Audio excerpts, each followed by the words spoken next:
Brand ని గుర్తుపెట్టేది design కాదు, దాని మీద ఉన్న లేబుల్. మనం డిజైన్ చేసిన క్లాత్స్ మీద మన ఓన్ లేబుల్ ఉండాలని ఎప్పటి నుంచో అనుకుంటున్నా. ఇప్పుడు ఆ ఆలోచన స్లోగా నిజం అవుతా ఉంది. అలా షాప్ ఓపెన్ చేశాక ఫస్ట్ మన వెబ్సైట్ సెటప్ వర్క్ స్టార్ట్ చేశాం. పేమెంట్స్ కోసం రేజర్ పే గేట్వే సెట్ చేస్తున్నాం. వెరీ సూన్ మన వెబ్సైట్ కూడా లైవ్ లో ఉంటుంది. అప్పుడే ఒక ఇంట్రెస్టింగ్ మెసేజ్ కనిపించింది. ఒకరు డైరెక్ట్ గా 50 టీ-షర్ట్స్ వాళ్ళ కంపెనీ లోగో ఎంబ్రాయిడరీతో కావాలి అని అడిగారు. బ్రాండ్ స్టార్ట్ చేసిన సెకండ్ డేకే ఇలాంటి ఎంక్వైరీ రావటం నిజంగా చాలా హ్యాపీగా ఫీల్ అయ్యాను. ఇంకో కస్టమర్ 3XL సైజ్ లో మన టీ-షర్ట్స్ కావాలి అని అడిగారు. సో వాళ్ళకి size chart and colour options prepare చేసి పంపించాను. ఇంకో స్మాల్ అప్డేట్, నిన్న ఆర్డర్ చేసిన మగ్ శాంపుల్ ఇవాళ వచ్చింది. సో క్వాలిటీ టెస్ట్ చేద్దామని హీట్ ప్రెస్ మిషన్ లో టెంపరేచర్ సెట్ చేసి మగ్ ని ప్రెస్ లో పెట్టి టైమర్ ఫినిష్ అయ్యే వరకు వెయిట్ చేశాం.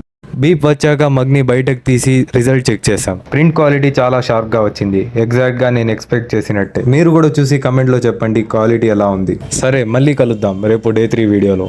రేపు మనం టీ-షర్ట్ ఇండస్ట్రీలో ఒక ఇంట్రెస్టింగ్ మషిన్ ట్రై చేయబోతున్నాం. అంటిల్ దెన్ లైక్ చేయండి, షేర్ చేయండి, ఫాలో కొట్టండి.